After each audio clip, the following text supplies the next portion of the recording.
So, well, students, we will now discuss the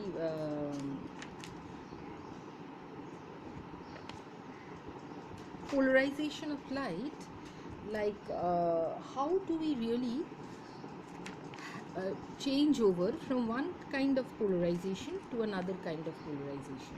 Okay, like, how do we obtain, suppose, say, a plane polarized light from a circularly polarized light, or vice versa?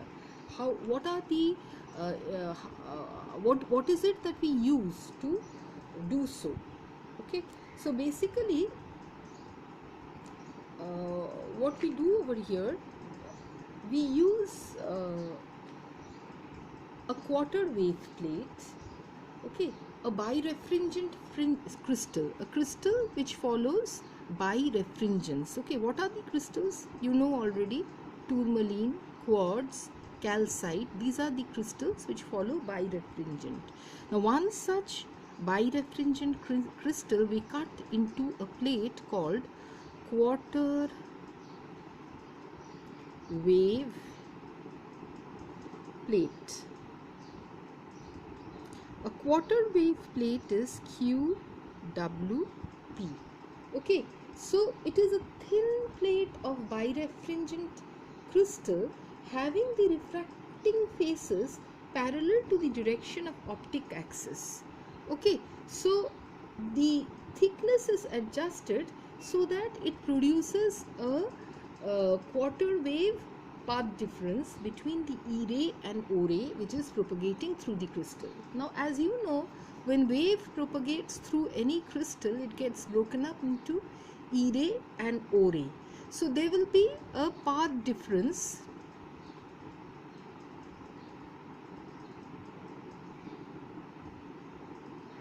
between the E ray and the O ray propagating through the crystal, isn't it? What is E ray? E ray is an extraordinary ray. Alright, and what is O ray? O ray is an ordinary ray. What are the basic differences between E ray and O ray? One, E ray does not obey Snell's law. O ray obeys the Snell's law. Okay. So the path difference between the E ray and O ray propagating through the crystal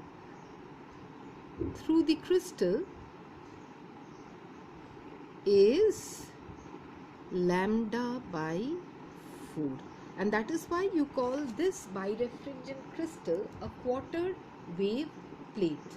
So let us write down the optical path difference. The optical path difference is given by, suppose, say, lambda. It will be mu 0 minus mu e into d. Okay, what is d? D is the thickness of the crystal. Okay, so in case of quarter wave plate, this d is such that this is equal to lambda by 4. This d is actually your thickness. This is where you make your choice in the design of a quarter wave plate. Thickness of the quarter wave plate. The choice lies over here. Okay. Therefore, you can calculate the distance from here, d. D is equal to lambda by 4 times mu 0 minus mu e. Now, this is actually for a negative crystal. For a negative crystal. Okay. Alright, you get this. For positive crystal, what will you get? Similarly, you get this. So similarly, for positive crystal, what do we get? Well, D is equal to lambda by 4 mu e minus mu 0. This is for positive crystal. Okay, all right. So when you have a path difference of lambda by 4, this corresponds to phase difference of what? What is the phase difference when the path difference is lambda by 4? When the path difference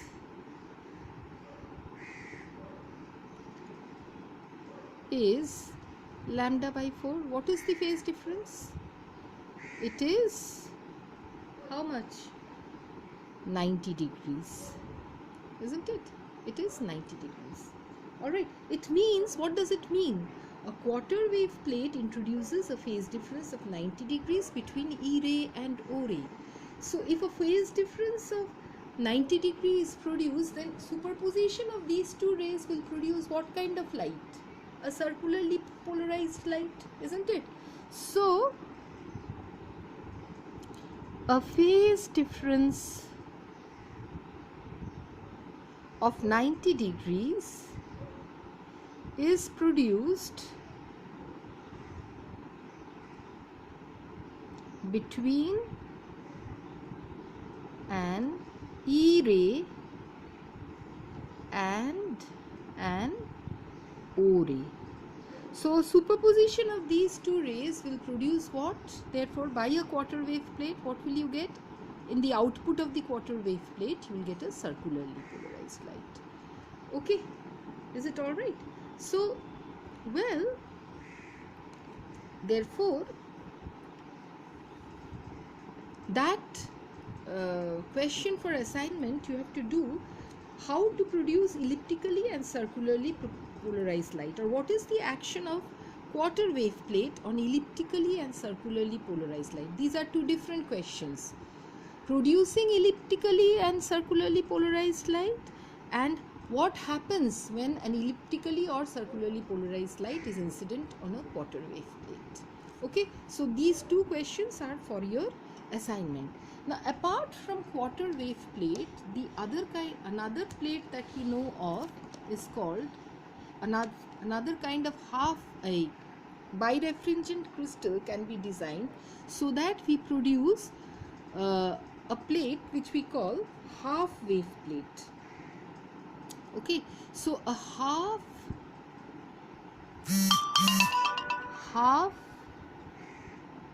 wave plate, which is HWP, is a thin plate of birefringent crystals. Its refracting faces will be parallel to the direction of the optic axis, and its thickness is such that it introduces a half wave path difference between E ray and O ray. So how do we write down the path difference? Delta will be equal to mu 0 minus mu E into that D. Okay, all right, and this will be equal to lambda by 2. So again, from here you can find the thickness of the half wave plate. You can say D will be equal to lambda by 2 mu 0 minus mu E for a negative crystal, and D is equal to lambda by 2 mu E minus mu 0 for a positive crystal. Okay, so well, now tell me, a path difference of lambda by 2 would be similar to a phase difference of what? It's a phase difference of pi or 180 degree. So half wave plate introduces a phase difference of 180 degrees. Okay, all right. So what happens if you introduce a half wave plate in the path of a plane polarized light? This is assignment number 3. What happens when you introduce a half wave plate in the path of a plane polarized light? Well, the plane polarized light rotates. Okay, so it rotates by 180 degrees. Alright, that is the action of a half wave plate. So, so these are the two things that you need to know. In order to polarize a light, you need to actually use either a quarter wave plate or a half wave plate. They are the essential items required for different types of polarization of light: plane polarized, circularly polarized, or elliptically polarized light. Okay, so for analysis of polarized light, you will require a quarter wave plate or a half wave plate as polarizer or a analyzer. Okay, all right, you may have a polarizer, but after that you either have to use a quarter wave plate or a half wave plate to change the modes of polarization. Is that okay? So let's stop over here.